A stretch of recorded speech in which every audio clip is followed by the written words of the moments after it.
Takže teď bychom se podívali na tu problematiku zlatého standardu. A co to vlastně znamená? Někdy se vlastně říká, že zlatý standard existoval od roku 1880 do roku 1913. Jo? Někdy zase můžete najít, že zlatý standard existoval od roku 1815 do roku 1914. Ono je to v podstatě jakoby na různých místech prostě různě časově vymezený. Ono je to z toho důvodu, že vlastně zlatý standard měl celou řadu různých podob, jo? Které trvaly pochopitelně různě dlouhou dobu. Jo? Nás ale bude zajímat, co ten zlatý standard vlastně jakoby znamená. Bude vlastně o to, že tady si můžeme představit, že tady máme třeba USA, jo? To znamená Spojené státy americký. No a v těch Spojených státech amerických se pochopitelně platí dolarem, nebo dolarama. Jo? To je prostě jakoby ta měna. Takže můžeme brát v úvahu, že tady máme $1. Jo? To je normální papírová bankovka. Jo? A zlatý standard vlastně znamená, že tadyhle jsem já a já, když mám ten $1, jo, mám ho u sebe, tak já můžu jít do banky a ta banka mi ten dolar smění za zlato, za normální, reálný zlato, jo, prostě mi dá do ruky zlato. Jo? A byl vždycky, jako v té ekonomice USA, nastavený určitý kurz, respektive řekněme poměr, za který se vlastně ten $1 v té bance jakoby směňoval za to zlato. Jinak řečeno, byl nastaven určitý poměr, kolik zlata jste za ten $1 dostali. V případě USA to byla 1/20 unce. Jo, unce je vlastně jednotka zlata. Jo, to znamená, že já, když jsem měl $1, tak jsem mohl jsem ho vzít, jít do banky a tam mi prostě za ten dolar dali 1/20 unce do ruky. Jo, a já jsem odešel. Jo, to znamená, že každý dolar v té ekonomice byl takhle krytej tím zlatem. Jinak řečeno, pokud bych měl $20, no, tak bych taky mohl jít do banky a dostal bych 20 unce. Jinak řečeno 1 unci, že 20 jo. Takže 1 unci. Jo? To znamená, úplně každý dolar v té ekonomice USA byl prostě takhle krytej zlatem. A tomu se říká takzvaný zlatý standard. Jo? Pochopitelně, že tadyhle vedle mohla existovat, jo, třeba Velká Británie. Jo? V USA se platilo dolarem, jo? A ve Velké Británii, že jo, tam se platí nějakou librou, ne? Jo, takže pokud mám zase nějaký peníze, nějakou libru, jo, ať už minci, jo, může to být klidně mince, nebo jo, papír, jo, to je jedno, prostě mám nějaký množství liber, tak zase, pokud to množství liber prostě mám, tak můžu jít zase do banky a oni mi to zase za nějaký kurz smění, jo, tady teda nevím, jo, našel jsem jenom tenhle ten kurz, jo, který se používal v USA, jo. Takže ve Velké Británii to ale prostě fungovalo úplně stejně. Jo? Zase měl jsem nějakou měnu, prostě nějaký ty libry, jo, protože librama se platilo, nebo platí ve Velké Británii, tak jsem mohl jít zase do banky a v té Velké Británii si to zase ty peníze, ty libry směnit za zlato. Jo? Akorát ten poměr tadyhle byl trochu třeba jiný než tady. Jo? Tak, teď je ale o to, že pochopitelně já jsem taky mohl ty peníze převádět z Velké Británie do USA, to znamená, ono musel přece existovat nějaký poměr, nějaký kurz, který by mi říkal, vlastně, když jsem chtěl převést tadyhle ty libry na dolary, za kolik to bude. Jo? To znamená, když vemu 1 libru, kolik dostanu dolarů. Jo? A to vlastně znamená, že musel prostě jakoby existovat nějaký kurz a ten kurz byl pochopitelně jakoby i stanovený tím, jo, kolik toho zlata, jo, vlastně ty jednotlivé měny obsahovaly. Jo, a tím se teď budeme zabývat. Jo. To znamená, my se tady nakreslíme takový graf, který se kreslí, kde tady na té ose budeme nanášet čas. Jo, prostě čas bude takhle plynout čas. Jo. A tady právě na té ose budeme nanášet ten měnový kurz. Jo. Měnový kurz. Jinak řečeno, jo, bude to v podstatě měnový kurz, který bude vyjadřovat vlastně jakoby kolik takhle USD lomeno 1 libra. Jo, to se značí GBP, jo, libra. To znamená, jak řečeno, bude mi to říkat prostě kolik dolarů potřebuju, abych dostal 1 libru. Jo, nebo naopak, když mám 1 libru, kolik dostanu dolarů. Jo, to bude ten měnový kurz tadyhle. Jo, budeme to již uvažovat tyhle ty dvě země. USA, dolary, Velká Británie a libry. Jo? Tak. A teď je o to, že oni tam vlastně právě měli stanovený takový 2 pásma. Jo? To znamená, že tady vlastně bylo stanovený jakoby takový horní pásmo a tady vlastně bylo stanovený dolní pásmo. Jo? No to má trochu křivý, jo? Prostě jsou to rovný čáry. Jo? nehledejte v tom žádnou vědu, jo, prostě rovný čáry, jo, prostě pásmo, jo.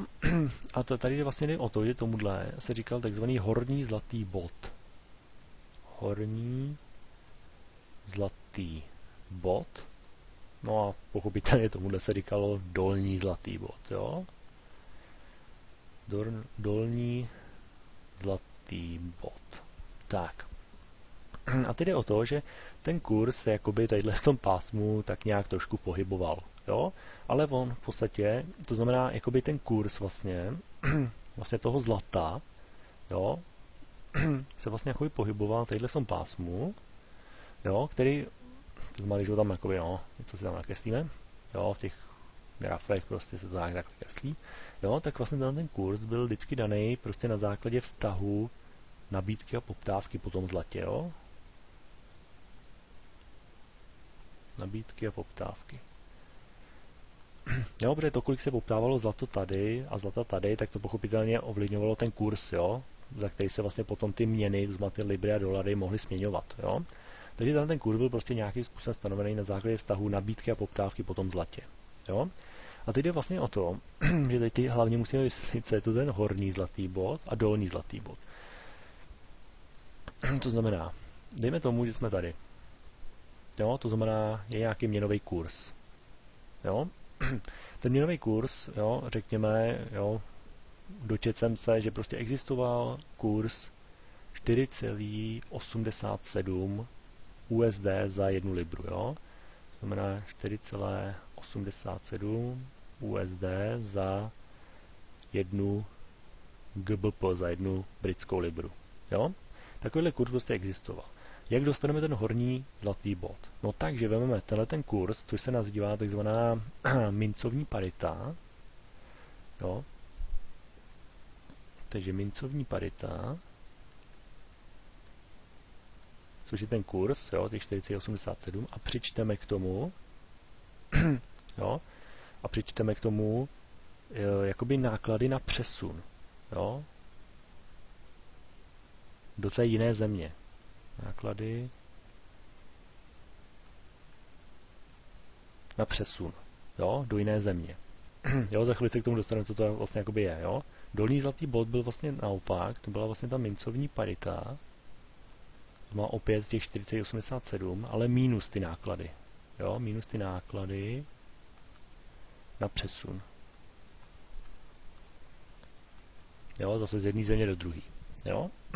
A ten kurz se jakoby vždycky pohyboval, ten, za který se to skutečně jakoby o tom směňovalo, se prostě pohyboval někde mezi tím. Jo?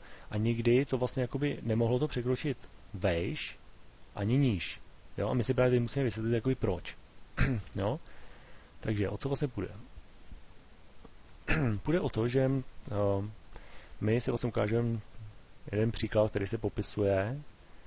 Tady máme New York, jo, v USA.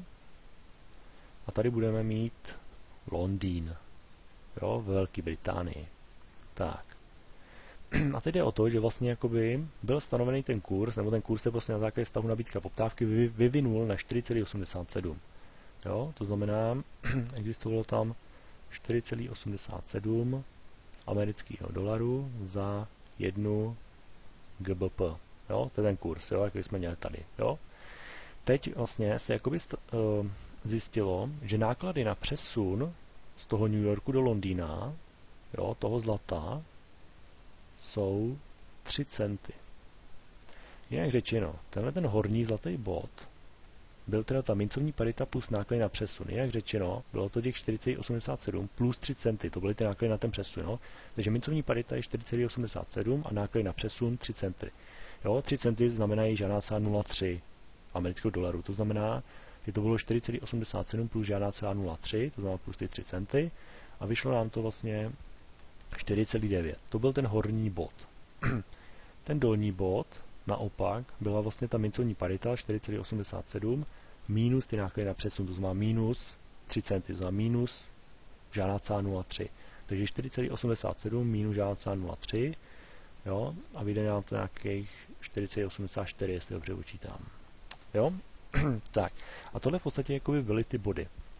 A teď je právě o tom, že ten kurz vlastně nemohl překročit tadyhleto pásmo.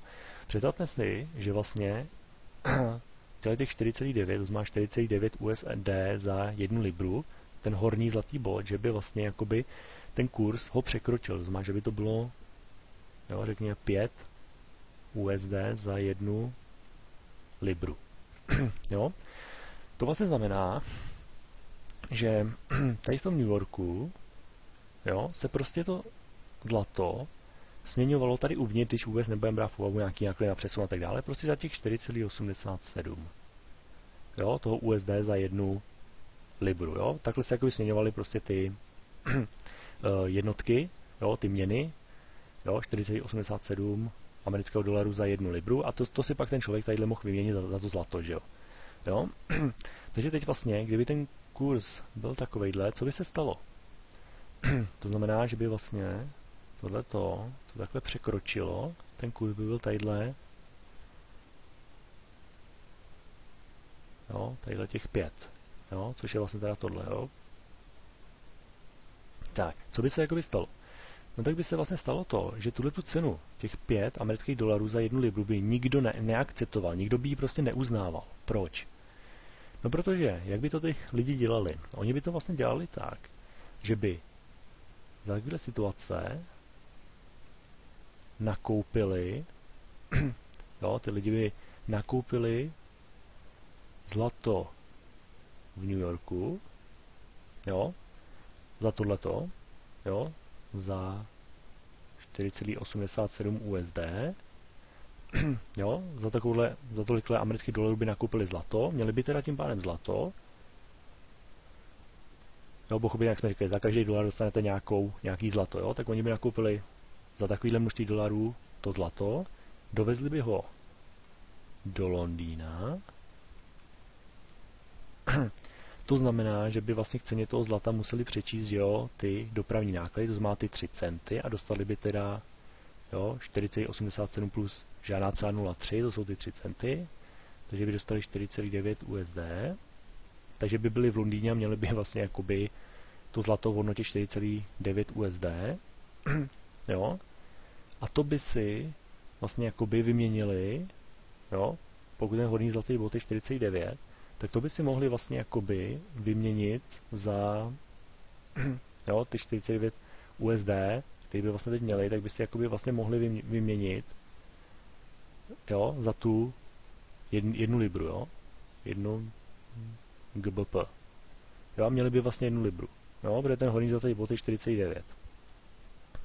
Jo, a takhle by to dělali, ale otázka je, proč by vlastně, když vlastně to takhle můžou dělat, jo, to znamená dovést to zlato sem a za těch 4,9 USD si tadyhle vyměnit těch 4,9 amerických dolarů za 1 libru, jo, tak proč by vlastně, jo, akceptovali 5 amerických dolarů za 1 libru, jo, protože oni přijedou ze 49 americkými dolarama do Londýna a tam to smění za 1 libru, jo, tady uvnitř, jo, tak proč by jakoby akceptovali nějaký kurz mezi zeměma 5 USD za 1 libru, jo, to je nesmysl, jo, proč by někdo za 1 libru dal 5 dolarů, když za 1 libru může dát jenom 49 dolarů, jo, to znamená, že ten kurz by prostě nikdo neakceptoval, jo, to znamená, ten kurz vlastně jakoby by těžko jakoby nastával, jo, to znamená, skutečně by se to drželo, jo, a tady by se to prostě zaseklo,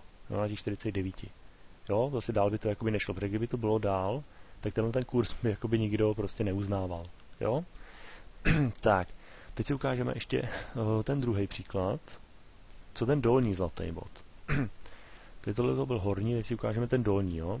Dejme tomu, že teda my teda víme, že dolní zlatý bod je 4,84 amerických dolarů za 1 libru. Jo. Tak, teď si představíme, že by to kleslo, jo, že by to prostě kleslo takhle pod. Jo, to znamená, byl by tadyhle prostě nějaký kurz, jo, menší než 4,84, jo, řekněme 4,5 amerických dolarů za 1 libru. Jo, to znamená, teď máme 4,5 USD za 1 GBP. Otázka je, jakoby může zase ten kurz jakoby, no, akceptoval by ho jakoby někdo, uznával by ho někdo? No neuznával. Proč? Protože v takovéto situaci my můžeme nakoupit zlato v Londýně. Jo, nakoupím zlato v Londýně za 1 GBP. Jo? Prostě za 1 libru. Jo? No a teď v podstatě, jakoby to zlato dovezu, jo, teď to zlato, který jsem vlastně, jo, vzal jsem prostě 1 libru a v Londýně jsem si to vyměnil za zlato. Teď mám zlato, to zlato dovezu do New Yorku, NY, jo, do New Yorku. A já vím, že uvnitř New Yorku se to směňuje za 4,87, to znamená, jo, že v podstatě vemu to zlato a můžu si ho vlastně jakoby vyměnit, jo, vlastně jakoby, jo, mám prostě to zlato, tak si ho vlastně jakoby můžu vyměnit, jo, za 4,87 USD. Jo, a teď je vlastně otázka, proč bych to jakoby směňoval za 4,5, jo, nebo respektive, kdybych v podstatě, no takhle, řekněme to ještě trochu jinak, jo. Dejme tomu, že bych to teda udělal spíš v obráceně, jo. Takhle. Jsem teď v Londýně, jo. Vemu svoje zlato a v Londýně si ho vyměním za 1 britskou libru. To znamená, teď mám 1 britskou libru a jsem v Londýně. Teď pojedu do New Yorku, to znamená k té 1 britské libře, že jo, přičtu nějaký taky, jo, prostě to je, nebo takhle, vemu tu britskou libru a převezu to do New Yorku, jo, prostě to tam pojedu, jo. To znamená, dojel jsem teď do New Yorku a mám 1 britskou libru. A vím, že tady uvnitř New Yorku se ta britská libra, jednoto GBP, směňuje za 4,87. Jo, tak je otázka, proč bych to směňoval, to 1 GBP za 4,87, teda jednoto GBP za 4,5 USD. Jo, prostě já jsem tam dojel, mám tu 1 libru a proč bych to směňoval, tu 1 libru, to 1 GBP za 4,5 dolarů, když za tu 1 libru můžu dostat 4,87, což je jakoby ten kurz, který platí tadyhle uvnitř. Jo, tak proč bych to směňoval za nějaký jakoby kurz, který platí mezi těma zeměma, že jo. Jo, tak to je pro mě lepší prostě vzít to zlato v Londýně, vyměnit ho za 1 libru, dojet do New Yorku a tu 1 libru si tam vyměnit za 4,87 USD. Jo? Jo, to znamená udělat tohle. Jo? A proč bych vlastně jakoby zůstával tady, že jo, a tu 1 libru si měnil za 4,5, jo, když tam můžu, jo, dojet a vyměnit si to tady. Jo? To znamená, že zase tenhle ten kurz vlastně by jakoby lidi, jo, neakceptovali. Jo? To znamená skutečně, jakoby ono se to prostě drželo uvnitř toho pásma. Jo? To znamená, nemůže to jít ani nad, ani, nebo takhle, ono to jakoby, jo, ten kurz vlastně, on se jakoby držel prostě v úrovni vždycky, jo, mezi těmi pásmy, jo, mezi tím horním zlatým bodem a dolním zlatým bodem.